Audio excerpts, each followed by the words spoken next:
So hello guys, welcome back to another video, and today I'm going to talk about a very interesting aspect of our health, and that is our sleep. So this is going to be a video series, and this video is going to be a first part that is going to discuss about the mechanism of sleep, right? What makes us sleepy, how do you actually become to feel sleepy during the night time, and what regulates your sleep and awake cycle. So all that parts we are going to discuss in this video. So let us start with the basics. So sleep basically has two components, right? One is your sleep drive, right? You start to feel drowsy or sleepy during the night time. That is your sleep drive, and a different molecule is responsible for that. And another, that is your sleep rhythm. And here also different molecules or neurotransmitters are playing their role. So I am going to discuss each of this sequentially. So starting with your sleep drive, the molecule that is responsible for this sleep drive when you start to feel drowsy at the end of the day is known as adenosine, right? So what is adenosine? So throughout the day, several metabolic processes are going inside your body, inside the cells of your body, and as a byproduct or a metabolite, this molecule known as adenosine accumulates, right? As it keeps accumulating in the body, it slowly accumulates in the brain, and it has certain receptors in your brain to which this molecule binds, and this induces the sleepiness or drowsiness. Okay, so this molecule known as adenosine is responsible for your sleep drive, right? And interestingly, all of you must have consumed coffee at some point in your life, and in coffee there is this molecule known as caffeine, and this caffeine molecule has a structure that is very similar to your adenosine molecule. It binds to the receptors to which adenosine binds, and thereby inhibits the action of adenosine, right?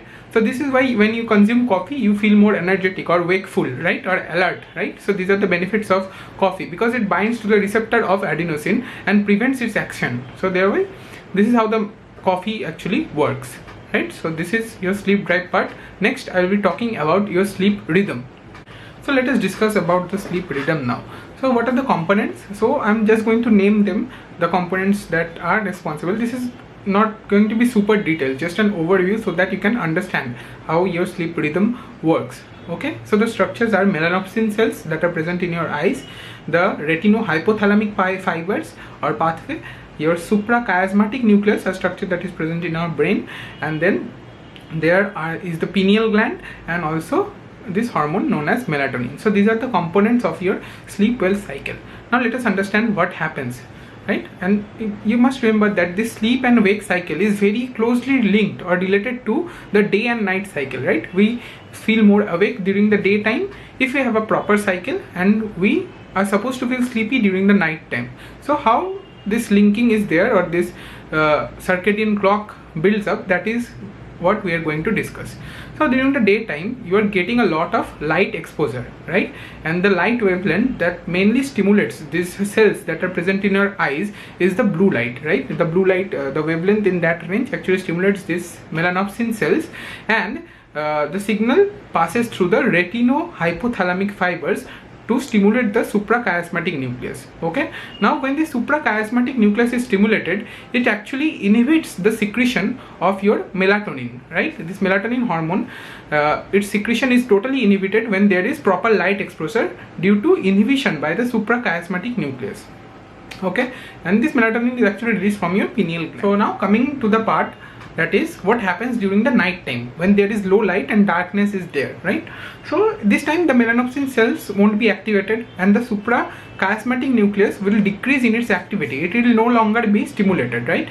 And when it is less stimulated, the pathway that is responsible for secretion of melatonin actually starts to work. So gradually, as the night becomes more dark, right, so the melatonin actually rises in your body. So slowly, actually the time is actually 9:30. Around 9:30, this melatonin hormone starts to rise in your body, and as the melatonin rises, it binds to certain receptors. These are the MT1 and MT2 receptors that are also present in the suprachiasmatic nucleus. So I'm going to explain this again because it might be a bit confusing. So during the night time, there is lack of bright light exposure. This is why the suprachiasmatic nucleus is no longer stimulated, and since it is not stimulated, it is not unable to inhibit the structure that is responsible for secretion of melatonin. So gradually your melatonin will start to rise approximately around 9:30 p.m. So as this melatonin rises, it binds to these receptors known as MT1 and MT2, which are also present in the suprachiasmatic nucleus.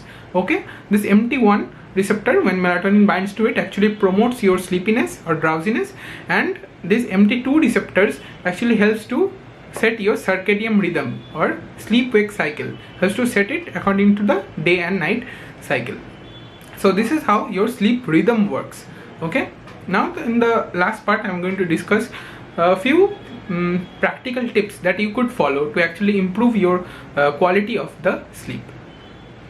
So the first practical tip is, if you are able to get a bright light exposure after you wake up and before actually there is sunset, that during the dawn and after the dark, if you are able to get a proper light exposure, then this will help you to improve your sleep-wake cycle.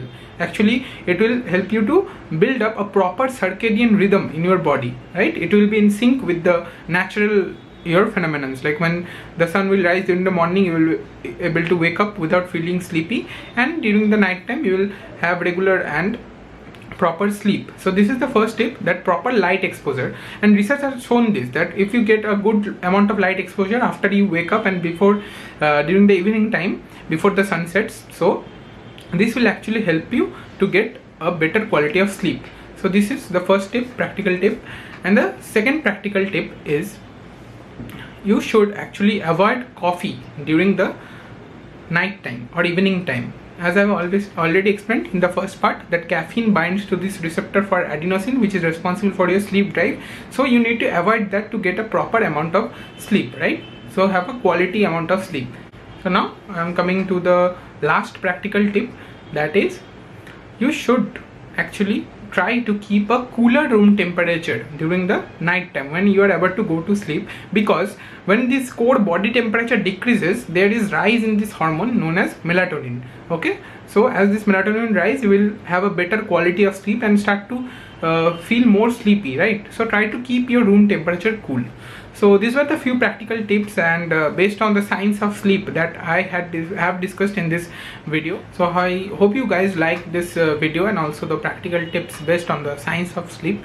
In the next part, I will talk more about the stages of sleep and many more things, like the benefits of sleep and how you can actually get obese due to lack of sleep, right? All those things I'm going to discuss in the next part of this series, that will be specifically on the sleep of human beings. So thank you for watching. If you really like this video, make sure to drop a like, and also if you feel like it, do subscribe to my channel.